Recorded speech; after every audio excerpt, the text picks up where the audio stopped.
क्या आप उन लोगों में से हैं जो इन छोटे रेंगते हुए जीवों से नफरत करते हैं? या फिर आपको इन डंक मारने वाले कीड़ों से बहुत घृणा है?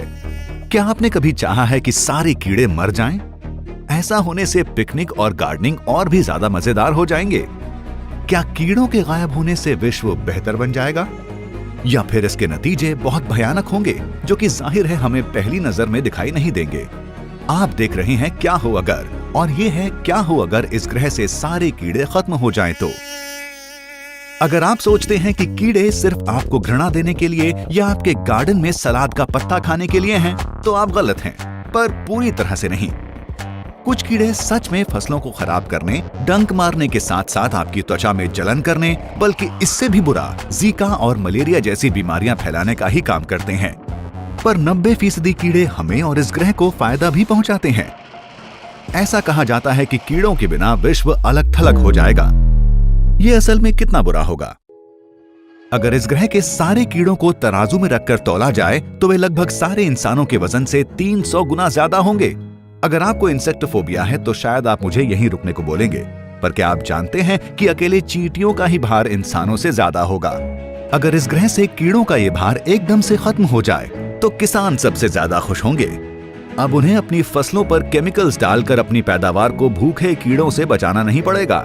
पर यह खुशी ज्यादा देर नहीं रहेगी, क्योंकि कीड़ों के बिना हम बहुत जल्दी भूखे मर जाएंगे। हमारा मतलब ये नहीं है कि थाईलैंड के वो निडर लोग भूखे मर जाएंगे जो झिंगुर और टिड्डों को खाते हैं।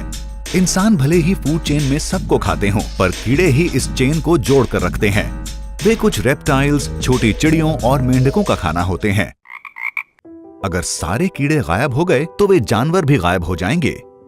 रेप्टाइल्स और मेंढकों को खाने वाले जानवर मर जाएंगे और फिर फूड चेन में अगले आने वाले जानवर भी मर जाएंगे। आखिर में इंसानों को इस दुर्घटना का सामना करना पड़ेगा। अगर आप सोच रहे हैं कि शाकाहारी बनकर आप बच सकते हैं, तो आप फिर गलत हैं। इस ग्रह की 80% वनस्पति फूल देने वाले पौधों से बनी हुई है। इसका मतलब उनके बने रहने के लिए पॉलिनेशन की जरूरत पड़ती है। कीड़े इस काम को नर एंथर से मादा स्टिग्मा पर प्राकृतिक रूप से ट्रांसफर करके करते हैं। आप तर्क कर सकते हैं कि चिड़ियों, चमगादड़ों और हवा के द्वारा भी पॉलिनेशन हो सकता है, पर ज्यादातर पॉलिनेशन का काम मधुमक्खियां, ततैये, पतंगे, तितलियां और मक्खियां करती हैं। इनके बिना ज्यादातर पौधों के लिए अच्छी स्थिति नहीं होगी। आपकी खाने की पसंद के अनुसार आपकी डाइट का 50 से 90% हिस्सा इन फूल देने वाले पौधों से आता है। फल, सब्जियां, चावल, गेहूं कुछ भी नहीं बचेगा। इसका मतलब गायों, मुर्गियों, ज्यादातर मछलियों, वो सारे जानवर जो इंसानों के लिए मांसाहारी भोजन हैं, के लिए खाना नहीं बचेगा।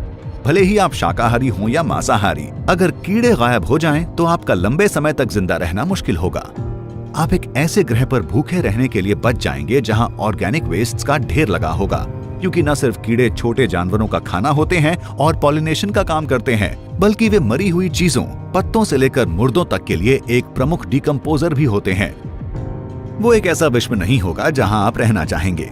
और असल में सारे कीड़े भद्दे नहीं दिखते। क्या आप इससे सहमत नहीं? हमसे जुड़िए अगली बार दूसरे क्या हो अगर पे।